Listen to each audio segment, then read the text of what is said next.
The Washington Wizards sure did their thing once again on draft night. They added Trey Johnson with their 6th overall pick, then traded down from 18 to 21 and still got their guy in Will Riley with their 2nd first-round pick. And once again, this Washington team continues to add talent to their young core. However, is it enough? And are they the future stars to add on to the core they already have to complete this rebuild? That is coming up and more on this edition of Wiz Talk with Chase.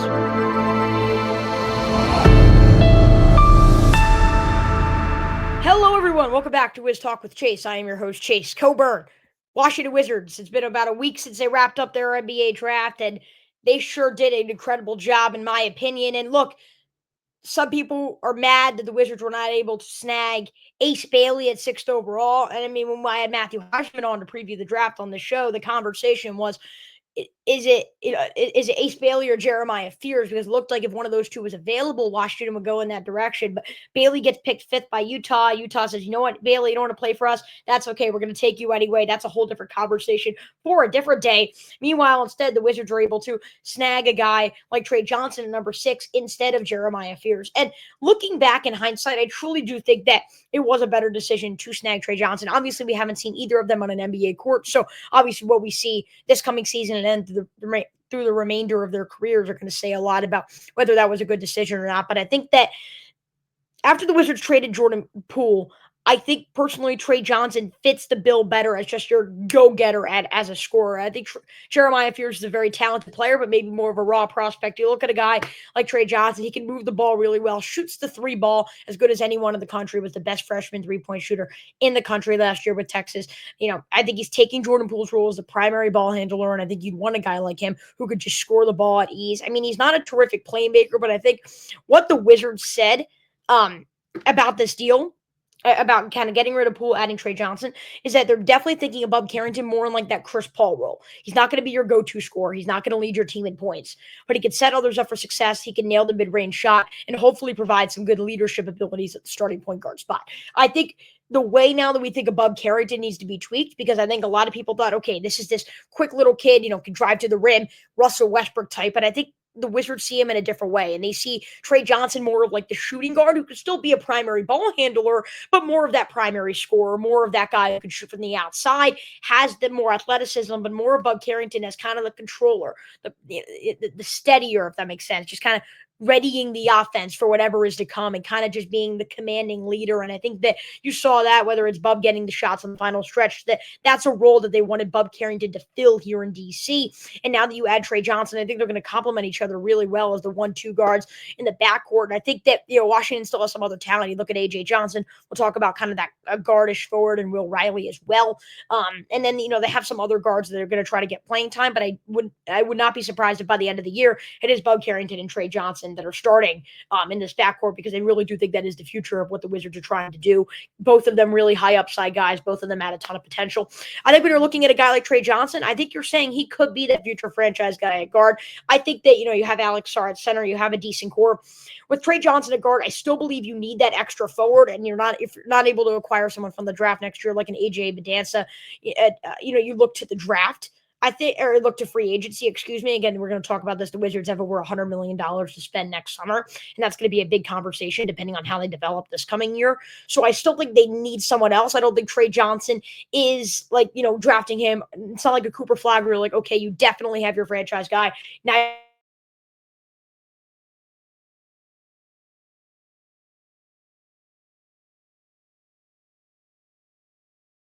so I think if you're the Washington Wizards, that's something you look to explore.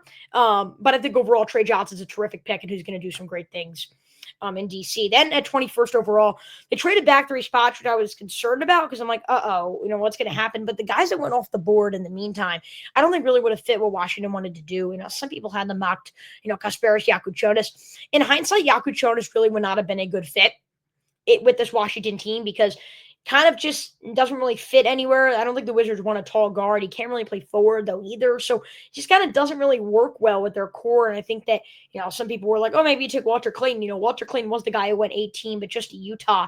And I think Walter Clayton doesn't have as much high upside as some other guys in this class. So the Wizards trade back 3 spots. I think still get the guy they wanted anyway and added some future second round picks.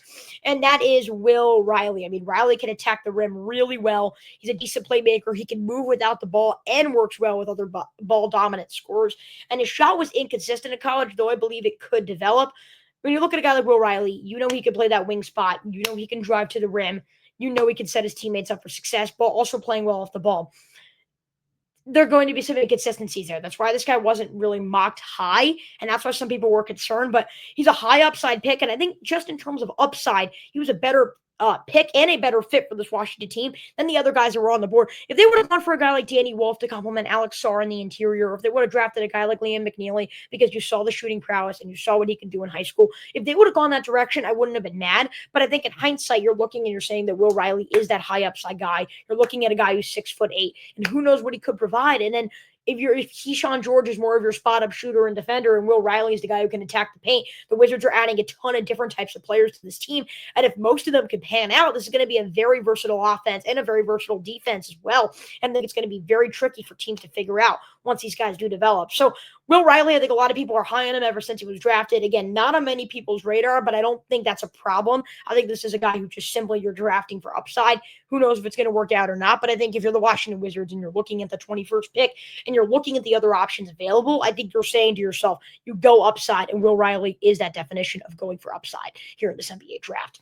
Overall, if I had to give a grade, I would give this a B+. I think that not being able to get Ace Bailey was tricky. I think there are a lot of unknowns with Will Riley, but I think that as a whole, they got their future scorer. I think Trey Johnson, he's second in Rookie of the Year odds right now. So this is a guy who's going to come in and make an immediate impact. He can shoot the ball as well as anyone else. And if you know today's NBA, you need a guy who could shoot the ball really well. And I think we could be looking at a guy like a Tyrese Maxey in a few years, a guy who is just clutch, can hit the biggest shots in the biggest moments and score the ball with the best of them. That's what Trey Johnson is capable of. And if you can nail your top draft pick like that, then it's hard to give yourself a bad grade. So B+ is where I'll end. I have complete trust in Will Dawkins, Michael Winger, and this Wizards management team, and I think they've really been nailing the rebuild so far. Again, they're not done. They still need more pieces to this core. I know they once again added another first-round pick from the 2024 class, which isn't a strong class, but in that recent trade with Oklahoma City, giving away Kobe Jones, getting the other Jones in exchange. We're going to talk about that in a future episode, what his involvement will be, maybe next to A.J. Johnson or some of the other guards on this roster. But overall, the Wizards are just trying to throw stuff at the wall and see what sticks. And I think they did that in this NBA draft. And I think they may have a few things that will stick in this NBA draft. And I think Trey Johnson will certainly be one of them. But who wants to hear from me? Really quick, I got to talk with Ryan Hammer, one of the biggest college basketball content creators in the country. We recap the entire NBA draft, a video soon to be on the channel. Here's what he had to say about the Wizards draft. This upside. Overall, how do you feel about their draft and just kind of the direction they're going in with their rebuild? Do you think they've done it right? Yeah, I like their core a lot. I love their draft last year, too. I was high on Keyshawn George. Bub is obviously awesome. Alex Sarr was an easy win at number 2. I'm a Hawks fan, so I'm a little scarred by it, but it's okay. I think they're doing the right things. They're going the right way. I like them getting off a Poole. They have a few older guys in their team with Middleton right now also that they'll get off them eventually, if not before the season, then middle of the year.